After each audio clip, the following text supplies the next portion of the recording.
হ্যাঁ বন্ধুরা, চলে এসেছি আরেকটি ইম্পর্টেন্ট অঙ্ক নিয়ে। এনটিপিসির জন্য ভীষণ ইম্পর্টেন্ট একটি অঙ্ক। বলছে দুটি সংখ্যার যোগফল 46 এবং বিয়োগফল 20 হলে সংখ্যা দুটি কী কী। এরকম ধরনের অঙ্ক যখনই করবেন আপনারা কোনো শর্টকাট নিয়মের দরকার নেই।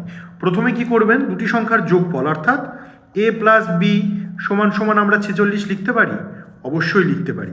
আবার বলেছে বিয়োগফল, তার মানে a মাইনাস বি সমান সমান লিখতে পারি 20, অবশ্যই।